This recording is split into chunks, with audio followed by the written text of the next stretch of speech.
Apparently, executive committee members who knew nothing about the incident should have abstained from voting, but did not. So there's going to be a lot more to this, and we're going to be following it. And there's some people that I really want to say, you need to wake up, folks. You need to wake up to the bullying that's coming from conservatives in the Democratic Party. This is an extension of what happens when you vote blue, no matter who. You end up with blue all over your face. You need to think, folks. You need to pay attention. You need to look at individual candidates. Do they stand for what I stand for? I being you, the listener. You need to ask yourself these questions. Does this candidate support single-payer universal health care? Yes? Great. Nope. Then litmus test fail. They're not a progressive. Do they support $15 an hour minimum wage? If they don't, they're not a progressive. Do they support unions? If they don't, they're not a progressive. You need to wake up, folks. You need to pay attention. And it's just amazing how many people don't pay attention. And it's driving me crazy. So, for our winners of Hammer Time this week, the Kent County Democratic Party Board, and for Donald Trump, we have this message for you. Don't be a douchebag. That's right. Especially you, Trump. You need to stop being a douchebag, especially the teenage girls who are trying to save this planet. Oh my God, what an idiot Trump is. Well, I want to get into some more news, and since we've been talking about protest, I want to go to this. This is an article by Anthony Cuthbertson, writing for The Independent out of the UK. This is dated December 5th. One of the biggest public sector strikes to hit France in decades looks set to continue after the French government stood by its plans to introduce controversial pension reforms. Nationwide action paralyzed transport links in the country, while schools, hospitals, and postal services also faced severe disruption. More than 200 demonstrations took place across the country, with extensive security checks taking place in Paris. Before the protest even began, police had detained around 65 people in the French capital. Later in the day, riot police fired tear gas at protesters, while businesses, cafes, and restaurants along march routes were urged to close. Popular tourist attractions were also shut down due to staff shortages, including the Eiffel Tower, the Musée d'Orsay, and the Palace of Versailles. Despite the disruption, French President Emmanuel Macron stood by the proposed pension reforms, which were a key promise of his election campaign in 2017. Under the reforms, 42 different pension schemes would be replaced by a single unified system designed to revitalize the country's economy. Those in opposition say the universal pension is an attack on workers' rights and would mean people have to work longer for less. There is no set end to the strike, and some predict it could last until at least Christmas. Similar nationwide strikes in 1995 eventually resulted in the government capitulating to the union's key demands. Union official Christian Grolier of the Workers' Force said this, quote, "What we've got to do is shut the economy down. People are spoiling for a fight." End of quote.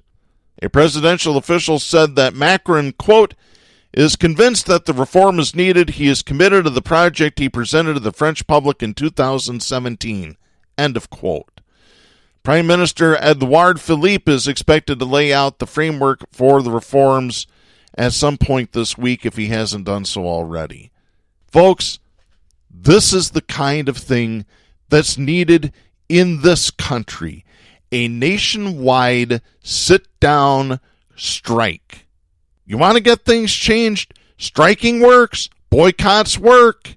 We've told you this for years on this very show. Are you going to stand up? Going to fight for what you believe in? Or are you going to sit there? Are you going to be too busy to sit there and fight? And that's something we've talked about on the show. You can't be apathetic anymore. Politics is a participation sport. You got to get up. You got to fight. Like Tom Hartman says, tag, you're it. Better do it, folks. And here's another reason why you should get involved politically. I have this story This is from NBC News. This is by David K. Lee, dated December 9th. The Supreme Court left in place a Kentucky law mandating doctors perform ultrasounds and show fetal images to patients before they can perform abortions. The High Court declined without comment to hear an appeal brought by the American Civil Liberties Union on behalf of the state's lone abortion clinic. The Kentucky law, which requires a doctor to describe an ultrasound in detail while a pregnant woman hears the fetal heartbeat, was passed in 2017. It was signed by Governor Matt Bevin, an anti-abortion Republican who lost his bid for re-election last month. Thanking Bevin and Republican lawmakers, the Kentucky GOP tweeted Monday, quote, "This is a huge win for the pro-life movement. This decision by SCOTUS to allow the lower court ruling to stand is a victory for the unborn." End of quote. No, they're wrong. It's not the pro-life movement. It's the pro-fetus movement. They are not pro-life. If somebody tells you that they're pro-life, they're lying to you. Because once a baby is born, they don't give a damn about it. These are the same people that want to cut SNAP. They want to cut safety net programs for the poor. The same folks. Time to wake up. It's beyond time to wake up. The alarm's ringing. Don't hit the snooze. Get up and do something. Continuing the story, the ACLU had argued that the Kentucky statute had no medical basis and was designed only to coerce a woman into opting out of having an abortion. Defenders of the law said it represented a straightforward attempt to help patients make a well-informed decision. Oh, we're just doing this to give the women a well-informed decision. Really? Yeah, I don't think so, buddy. The High Court's action lets stand the law which has been upheld by the Sixth Circuit Court of Appeals. Alexa Colby Molina, senior staff attorney at the ACLU Reproductive Freedom Project, said in a statement Monday that the High Court had rubber-stamped Kentucky's interference in the doctor-patient relationship. She added this, quote, "By refusing to review the Sixth Circuit's ruling, the Supreme Court has rubber-stamped extreme political interference in the doctor-patient relationship. This law is not only unconstitutional, but as leading medical experts and ethicists explained, deeply unethical. We are extremely disappointed that the Supreme Court will allow this blatant violation of the First Amendment and fundamental medical ethics to stand." End of quote. Elizabeth Nash, senior states issue manager for the Guttmacher Institute, a research organization that backs abortion rights, called the Kentucky law a shaming tactic. Nash told NBC News on Monday, quote, "By upholding a requirement that provides an ultrasound before an abortion, what they're really doing is establishing that the state can interfere with medical health practice and create a stigma. It's a shaming tactic." End of quote. And she's right. It's not only a shaming tactic, it's the bullying of women. And they do this, and I'm saying it right here, and I'll be controversial. They do this because they believe a book of fiction that was wrote 2,000 years ago by men to control other men and all women. Let me just go there. I'll be controversial. I just don't care. I tell you what, I'm beginning to think that maybe I need to start smoking marijuana. Maybe that'll help calm me down some. Who knows about that? And speaking of marijuana, we have some updates out of the state of Michigan regarding the new medical marijuana laws. Well, they're about a year old now, but retail sales just started. And since I'm going to talk about weed, I'm going to have to play the appropriate music for this. Oh, yeah. Little Sublime, Smoke 2 Joints.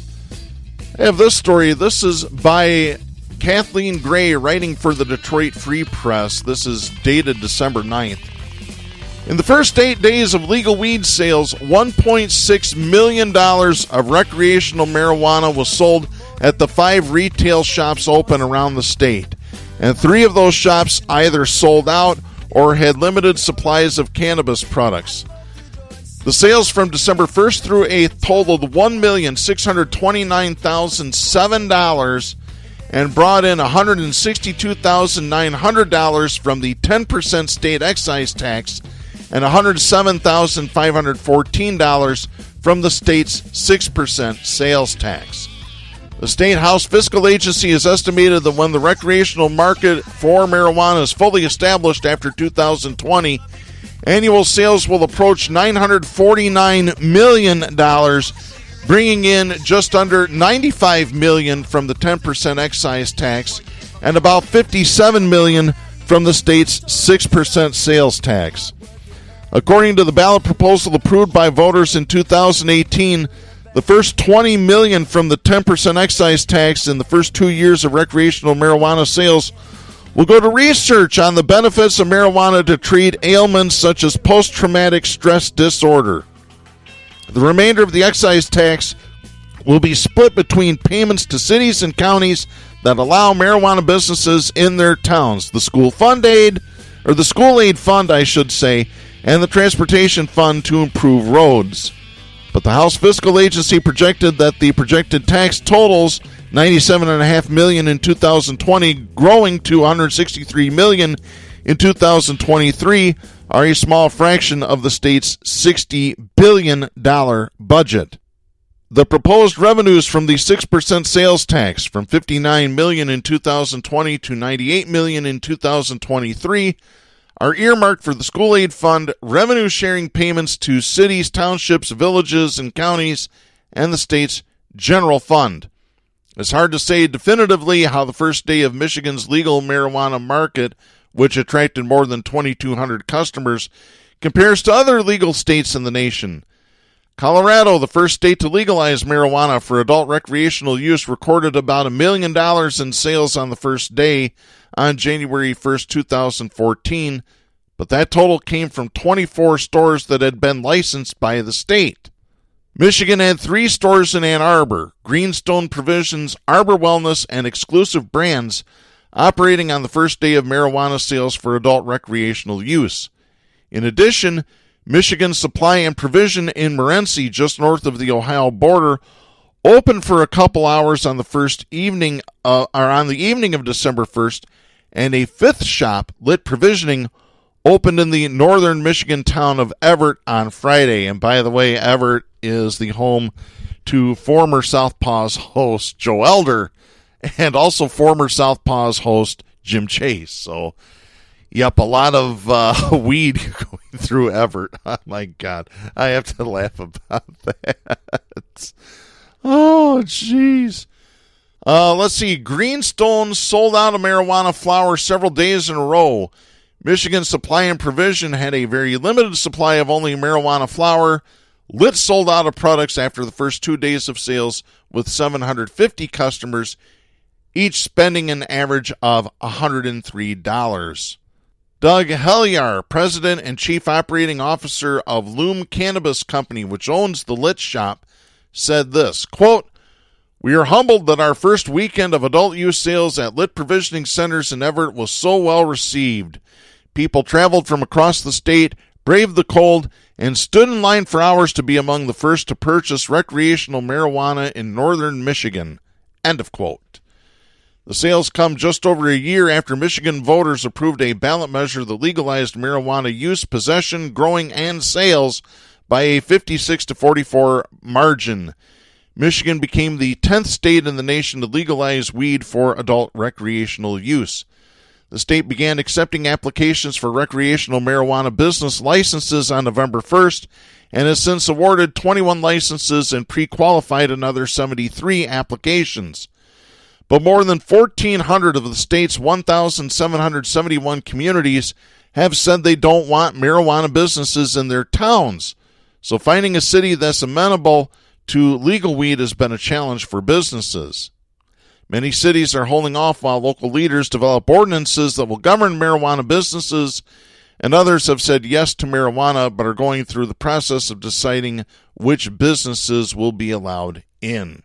And that's something I want to get to here and discuss just for a quick minute. Again, the story here says over 1,400 of the state's 1,771 communities have